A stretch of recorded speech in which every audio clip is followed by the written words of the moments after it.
ఓలమ్మే మీ దేవురు ఓ అమ్మ తల్లే మీ ఊరు గురించి మళ్ళీ మాట్లాడుకుందాం కానీ ముందల వీడియో గురించి చెప్పు తల్లే. సరేనండి బాబు, నాకైతే సండే వస్తుందంటేనే సాటర్డే నైట్ నుంచే ఫుల్ నాన్ వెజ్ కళ్ళండి. మా పతి గారిని మా అమ్మగారిని మాత్రం సాటర్డే నైట్ నుంచే గోరేగా ఊదినట్టు చెవులో వాళ్ళిద్దరు చెవుల్ని తినేస్తాను.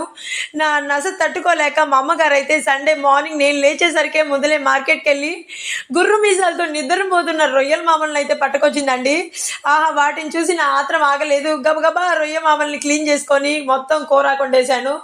ఆహా, వాటిని మధ్యాహ్నం అయితే మొత్తం కంప్లీట్ చేసేసుకున్నానండి. నాకైతే నాన్ వెజ్ వండారు అంటేనే ఆ టైంకి అది కంప్లీట్ అయిపోవాలి. మొత్తాన్ని కంప్లీట్ చేసేసాను. ఇక నైట్ వస్తుంటే మళ్ళీ ఓదడం మొదలు పెట్టాను వాళ్ళ చెవుల్లో. సరే కుక్కర్కో తెద్దామని మా అమ్మ మార్కెట్కి వెళ్దామనుకుంటే బయట అంతా ముసురు పట్టేసిందండి. సరే కుక్కర్కో లేకపోతే ఏమైంది, కుక్కర్కో పెట్టిన కోడిగుడ్డుతో అడ్జస్ట్ అవుదాం అనుకొని ఇదిగో ఇలా ఎగ్ ఫ్రైడ్ రైస్ చేసుకున్నానండి. ఇదంతా చెప్పడానికేనండి ఈ భాగవతం అంతా మీకు చెప్పాల్సి వచ్చింది. అవును, మీలో ఎంతమంది నాలాగా ఉన్నారండి? మీకు కూడా ఇలానే నాన్ వెజ్ లవర్స్ అంటే ఇష్టమా? సరేనండి బాబు, నా ఛానల్ మీకు నచ్చినట్లయితే సబ్స్క్రైబ్ చేసుకోండి. వినిపిస్తుందా? శశ్వి టాకీస్.